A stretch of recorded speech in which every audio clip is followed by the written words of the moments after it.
السلام عليكم ورحمة الله وبركاته. الاستمرار في بطولة الدوري جريمة. أقسم بالله استمرار النادي الأهلي في إكمال بطولة الدوري بالشكل ده جريمة. جريمة في حق الأهلي، وجريمة في حق العدل، وجريمة في حق كرة القدم. الاستمرار في المسخرة دي اشمئزاز، وأربق بالأهلي إنه يكمل في الاشمئزاز ده. الانسحاب من الدوري أبرك 1000 مرة من إن احنا نكمل في المسخرة دي. عمري ما شفت تحكيم بالقذارة دي، عمري ما شفت إصرار على الظلم ضد الأهلي بالقذارة دي. بنلعب في الدقيقة 95 والحكم شاوينا في كل الاتجاهات، في كل الاتجاهات شاوينا. ونبهت قبل الماتش كتير منه، قلت لكم عنده كراهية رهيبة ضد النادي الأهلي. إنما وصلنا للدقيقة 95 وهو عاطي 6 دقايق بس، والوقت الضايع 25 دقيقة. تخيلوا لما الوقت الضايع يبقى 25 دقيقة وعاطي 6 دقايق. وصلنا للدقيقة 95، كرة عرضية، مدافع سيراميكا ايده بره جسمه، الكرة خبطت في ايده من تحت ونزلت وراه، شالها، ما صفرش. قريب جدا، فيش ولا لعيب بينه وبين الكرة ولا لعيب بينه وبين المدافع، ما صفرش، وساب الكرة تروح لسيراميكا، وراح رايح حاسب فاول لسيراميكا، وانذار لياسين مرعي. بالمرة بقى، ما انا ظالم ده، انا قرقوش. لكن الحمد لله الفيديو نداه. الفيديو محمود عاشور قعد يفحصها لمدة 2.5 دقيقة وقال له تعالى في ضربة جزاء. على فكرة الفيديو خلال المباراة هو حسب ضربة ركنية للنادي الأهلي، واللايمان عطى ضربة ركنية للنادي الأهلي، والفيديو تدخل قال له لا مش ركنية، العبها ضربة مرمى، وحولها من ركنية للأهلي لضربة مرمى بقرار الفيديو. في الوقت ده الفيديو حبيبه، طالما الفيديو ضد النادي الأهلي يبقى الفيديو حبيبه. المرة دي الفيديو جابه وقال له تعالى اتفرج. راح اتفرج، جابها له من الزاويه دي ايده كده، من الزاويه اللي ورا ايده كده، من الزاويه الاماميه، من كل الزوايا الكره واخده ايده 100%. رجع قال لك لا مفيش حاجه، مفيش حاجه، مفيش بينالتي، الاهلي مش هيكسب. وفا موجود يبقى الاهلي مش هيكسب. من اول يوم في الدوري، من اول يوم قلت لكم مفيش دوري من غير حكام اجانب لكل ماتشات النادي الاهلي. راح تجيب لي حكام اجانب لماتش بيراميدز وماتش الزمالك، ما انت خسرت الدوري خلاص النهارده. راح تجيب لي حكام لماتشين، ما انت خسرت الدوري. ناس بتضرب من اول ثانيه، ناس بتضيع وقت من اول ثانيه، والحكم سعيد بالكلام القذر ده. ما عندناش اداره، وقلت كده 1000 مره في موضوع التحكيم، ما عندناش اداره. بقى اكرر احلف. رايح تطلب لي حكام اجانب لماتش بيراميدز وماتش الزمالك، طب والاربع ماتشات التانيين؟ اديك اتعادلت النهارده، اديك اتعادلت خلاص. الغي بقى الحكام بتوع بيراميدز والزمالك، اخسر من ده واخسر من ده، ما هو الدوري ضاع. انما اللعبه دي انا نفسي اعرف النادي الاهلي قراره ايه. هتلعب ماتش سموحه بعد 4 ايام برضه؟ هتلعب برضه بعد ماتش سموحه بعد 4 ايام؟ ما عندناش إدارة. أقسم بالله إحنا في شؤون التحكيم في كرة القدم ما عندنا مجلس إدارة. بتتظلم وبتتمرمط وما بتنطق. يجيبوا لك محمد معروف يمرمطك ماتش طلائع الجيش ولا تنطق، يجيبوا لك طارق مجدي يمرمطك ماتش زد ولا تنطق، كملت بوفا النهارده مرمطك ولا نطقت. إيه ده؟ إيه ده؟ انت جايب مدرب ب6 مليون وجايب لعيبه ب10 مليون علشان حكم ما اشتريهوش بقرش ساخ يدمرك النهارده، ويرجع يقول لك لا مفيش حاجه، مفيش حاجه. طب واللمسه اليد دي نحسبها ايه؟ غير مقصوده؟ هو في حاجه اسمها غير مقصوده؟ طب وبعدين انت يا اداره عايز افهم هتعملي ايه؟ الحمد لله. تعبت والله، تعبت والله. بقالي اكتر من 10 سنين بتكلم في المهزلة دي، بقول انت معاك فلوس بالكوم، معاك فلوس بالكوم، بس ما بتطلبش حكام اجانب. ليه؟ مش فاهم. اللي بيقبضوا تروب في شهر علشان يفسد النادي الاهلي يجيب لك حكام اجانب لكل ماتشاتك. اللي بيقبضوا تروب المفسد يجيب لك حكام اجانب لكل ماتشاتك. قبل الماتش شفتوني كم مره؟ 4-5 ايام صوتي اتنبح اقول ديانج ما يلعبش ولا لا، صوتي اتنبح ان ديانج ما يلعبش ولا ايه. بس ما عندناش مدرب، عندنا شخص قاعد على الدكه ما بيفهم، وهم عارفين انه ما بيفهم، بس هم خايفين من فلوسه. فلوس ايه اللي تبقى تضيع قيمه النادي الاهلي وشكل النادي الاهلي وقيمه ايه ده؟ فلوس ايه؟ فلوس الدنيا تطير عشان خاطر النادي الاهلي، فلوس الدنيا تطير عشان النادي الاهلي يبقى بكرامته، يبقى بكرامته. تجيبوا حكام اجانب، يبقى بكرامته تمشوا مدرب فاشل.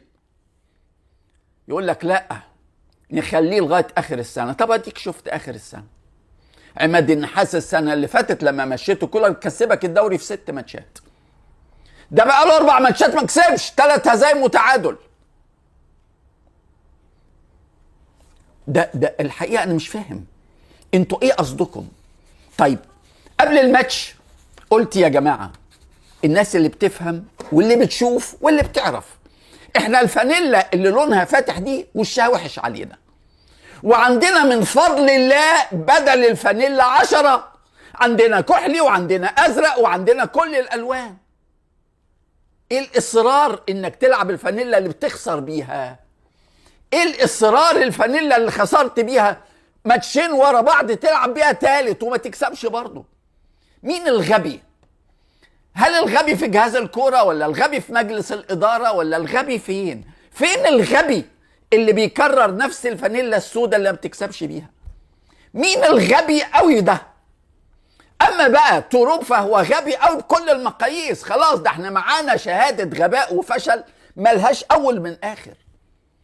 تريزيجيه ما يلعبش على الجنب يا جماعه، بتقتلوه راح ملعبه على الجنب. ديانج ومروان ما يلعبوش مع بعض يا جماعه راح ملعبهم. مروان عثمان ما بيعرفش يلعب، ما بيعرفش، مش ما ينفعش، ما بيعرفش يلعب. مين اشتراه؟ انتوا بتشتروا لعيبه بأمارات. انتوا اشتريتوا كاموش ومروان عشان تمشوا جراديشار وتقعدوا شريف، والاثنين اللي جبتوهم ما بيعرفوش يلعبوا كرة، لا كاموش ولا مروان عثمان. انتوا ايه؟ وبعدين اللي اسمه تروب ده بيلعب مروان عثمان اساسي وهو ما بيعرفش يلعب. والله ما بيعرف، والله العظيم ما بيعرف، لاعب على قده جدا، ما يلعبش في حرس الحدود اساسي. كرهتونا في الكوره، كرهتونا في الحاجه الوحيده اللي بنحبها. بلد عايزه الاهلي يخسر، عيني عينك. بعتين حكام من احقر ما يكون، عيني عينك. للاسف شفتوا فريق سيراميكا اعترض عليه قد ايه، وانت ما بتعرفش تعترض، ما بتعرفش تاخد حقك، ما بتعرفش تطلب حقك. الناس التانية اللي الماتش ما يهمهمش خالص خالص، ولا يفرق معاهم، ولا هيكسبوا دوري ولا هيطلعوا، ومموتين نفسهم واعتراضات جبارة، عندهم قلب، عندهم روح. انما انت ولا هنا ولا هنا، لا جهاز كورة بيتكلم ولا لعيبة بتتكلم ولا حد بينطق. الحكم خاف منهم ورفض يحسب البنالتي، خاف لان عملوا له اعلى درجات التخويف. انما انتم عبارة عن شوية بابيونات، شوية بابيونات في الإدارة وشوية بابيونات في الجهاز الفني وشوية. وصلتونا لأدنى مرحلة. احنا النهاردة تفتكروا ممكن نطلع الثالث؟ ده احنا الثالث بقينا قلقانين منه، احنا بقينا قلقانين ما ناخدش الثالث كمان. بالمستوى ده ما بتعرفش تكسب. انت اخر ماتش في الدوري خسران من طلائع الجيش، والماتش اللي بعده متعادل مع السيراميكا، وانت اللي متعادل طبعا، هم سابقينك. ياه، وايه غلطة شوبير ده؟ ازاي دي ضيعت الدوري؟ علشان الاهلاوية الفسدة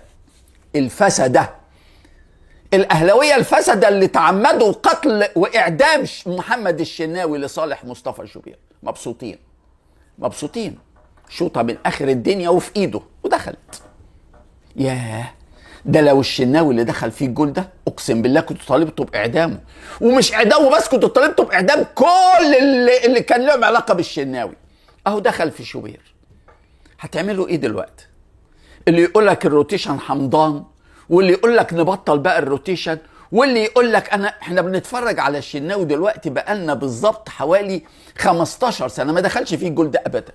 اهو دخل في مصطفى شوبير، بس الجول بدايته من ديانج. ديانج استلم الكره لوحده تماما تماما تماما في نص ملعب الاهلي، معهوش ولا لاعب من السيراميكا، بس هو شايف امام بيرقص وزيزو بيرقص وتريزيجيه بيرقص، قال لك طب ما انا كمان ارقص، يعني هم احسن مني، ما انا ارقص انا كمان. وراح يرقص، ما بيعرفش يرقص، هو ما بيعرفش يباصي، مش ما بيعرفش يرقص. فاتقطعت منه، راحت لاجوله. اول لمسه لبالحاج، بالحاج على طول للاكاي، تمرير سريع، وناس بتتحرك وناس بتروح وتيجي وناس بتفضي نفسها، مش اشجار. لاكاي خد الكرة وشاط من 35 ياردة. لحسن الحظ كان باين انه هيشوط، ولحسن الحظ الشوطة راحت في وسط الجول، لكن شوبير كان متقدم 10 ياردات من غير مناسبة خالص، ملوش اي داعي يتقدم. الكرة كانت مع الاهلي مع ديانج وماشي، انت بتتقدم ليه؟ الكرة معاك، اتقطعت، انت المفروض تكون في جونك، اتشاطت راحت في ايده، اهمال، استهتار، اي عيب قوله، راح حاططها بنفسه في ايده، هو اللي حطها بايده جوه الجول، وبعدين رايح يطلعها من الجول. ما خلاص دي نزلت جوه الجول بمتر. ايه ده؟ ضاع الدوري، ويا ريت نطلع تاني، صعب قوي تطلع تاني. خلاص انت الفارق بينك وبين الزمالك 4 نقط، وفاضل 5 ماتشات، وانت شايف ما بتعرفش تكسب حد، ولاعيبتك ما عندهمش روح، ما عندهمش اي نوع من انواع القتال، ما عندهمش اي نوع من انواع النخوة ولا الرجولة على الاطلاق، على الاطلاق. وطبعا مع لاعبين مستهترين ومدرب فاشل وتشكيل خاطئ وتغيير متأخر وحارس مهمل، النقط بتضيع، وبسهولة جدا يظلموك، بسهولة جدا. بينالتي ما تتحسبش، بينالتي اتحسبت ضد الاهلي السنة دي مرتين في الدوري، مرتين اتحسبت ضد النادي الاهلي، انما لصالح الاهلي ما تتحسبش. مفيش حاجة تتحسب لصالح النادي الاهلي، ده قرار اتحاد كورة وقرار رابطة وقرار لجنة حكام. طب واخرتها نكمل علشان نتهان اكتر من كده؟ نكمل علشان الدنيا تضحك علينا وتقول ان الاهلي بقى مهزلة ومسخرة؟ مش ده الاهلي خالص. واي حد هيوجع قلبه او يوجع دماغه، لا اللعيبة دي تستحق، ولا المدرب ده يستحق، ولا مجلس الإدارة ده يستحق. محدش قلبه على الأهلي أبدا أبدا أبدا. في اللي قلبه، أغلبهم قلبهم على الفلوس. حتى الإدارة اللي ما بتقبضش قلبها إنها تحافظ على فلوس النادي وما تدفعش غرامة للمدرب عشان عقد هم غلطوا فيه. عندنا 6 شهور يا جماعة نادي الأهلي في أجازة خلاص. أول ماتش مهم للنادي الأهلي هيبقى في أغسطس أو سبتمبر، إنما كل حاجة خلاص ماشية عندنا غلط. شفتوا الماتش؟ شفتوا احنا بنلعب في الوقت الضايع ومحمد هاني بيرجع الكرة لشوبير مرتين؟ شفتوا دي في الوقت بدل الضايع، محمد هاني بيرجع الكرة لشوبير مرتين مش مرة. تعبت والله، تعبت. احنا الفريق الوحيد في الدوري يا جماعة اللي عندنا 4 باكات ما بيعرفوش يلعبوا الكورة: هاني، بالعمري، ياسر، مرعي، ما بيعرفوش يلعبوا كورة. يحاولوا يلتحموا، يحاولوا يخطفوا الكرة من هنا، انما لما يمسك الكرة ما بيعرفوش يلعبوا كورة. مع ان ياسر هو اللي جايب الجول بتاعنا، والفريق اللي المدرب بتاعه ما بيعرفش كورة فبيلعب الاربعه مع بعض. ولما هادي رياض شم نفسه قعدوا جاب رجع ياسين مرعي. الله يسامح اللي جاب توروب، والله يسامح اللي قعد توروب، والله يسامح اللي جاب كموش ومروان عثمان، والله يسامح اللي لعب الناس دي. احنا فرقتنا كمان من غير لياقة. كل السباقات لصالح فريق سيراميكا. على فكرة احنا قبل البنالتي اللي الحكم القذر ما حسبهاش وكانت واضحة زي الشمس، والفيديو أصر على احتسابها وزعها له من كل الزوايا، قبليها مباشرة سيراميكا ليه انفرادين من صنع محمد عبد الله لاعب النادي الاهلي. النهارده من اكبر نجوم المباراه سعد سمير مدافع الاهلي السابق. النهارده لما تقارن بين كريم الدبيس مدافع سيراميكا وبين يوسف بالعمري مدافع الاهلي، كريم الدبيس برقبته في كل حاجه، برقبته في السرعه، برقبته في صناعه الالعاب، برقبته في التقدم، برقبته في الرقابه، برقبته في الضغط، برقبته في كل حاجه. كريم الدبيس اللي الاهلي سابه ببلاش عشان يشتري يوسف بالعمري ده ب1.5 مليون دولار. مين اللي بياخد القرارات دي؟ مين اللي بيعرف؟ النادي الاهلي بقى اسوأ نادي في العالم في شراء اللاعبين. بقى اسوأ نادي في العالم في شراء اللاعبين. بتشتري لاعبين ولا بتستفيد بيهم، وبينزلوك درجات ودرجات ودرجات. عشان كده لما الحكام يفتروا فيك انت هش جدا. انت ما بقاش عندك لاعبين، وما بقاش عندك إدارة، وما بقاش عندك حاجة تعتمد عليها. خسارة والله خسارة. تعرف الشوط الأول النهاردة الأهلي ملوش كرة على الجول. تخيل الأهلي ملوش هجمة صح مرتبة منظمة، ولا هجمة في الشوط الأول. الشوط الثاني بدأت تتهاجم بعد ربع ساعة، لما خلاص هم رجعوا، هم اللي قرروا يرجعوا يدوا لك الملعب. كل حاجة قلنا عليها في ال4 أيام اللي فاتوا ما تنفذتش. قلت محمد شريف يبدأ، نزله متأخر قوي. قلت تريزيجيه يلعب وسط ملعب، قلت حسين الشحات يبدأ، ولا حاجة من دي حصلت. كأن للأسف توروب ده ضدنا، كأنه توروب مصلحته ان الاهلي يخسر، كأنه توروب قابض ان الاهلي يخسر. فيش مدرب في الدنيا اساء للنادي الاهلي قد توروب. ولو مشيته النهارده يا فرحتي ما خلاص الدوري راح، خلاص ما عادش يفرق تمشيه ولا تقعده. انا لازم اقعده عشان اوفر الفلوس، لان كده خسرت الدوري وكده خسرت الدوري. حتى اللعيب اللي كنا عندنا امل فيه اللي هو مصطفى شوبير هو اللي ضيعنا النهارده. لان الاستهتار مرض، والاستهتار عدوى. ولما يبقى مدير الكرة مستهتر، والمدير الفني مستهتر، ومجلس الإدارة مستهتر، ونص اللاعبين مستهترين، لازم الاستهتار هيروح لكل اللاعبين. إنما هل حد فيكم عنده أمارة حقيقية إن محمد هاني ينفع باك يمين النادي الأهلي؟ أي حد عنده أي أمارة إن محمد هاني ينفع باك يمين النادي الأهلي؟ وهيقول لك أنت بتسلموا لاعبيكوا للسوشيال ميديا بتاعت الزمالك والعلاء. أنا ما بسلمش، أنا بقول حقيقة بقالي 10 سنين بقولها.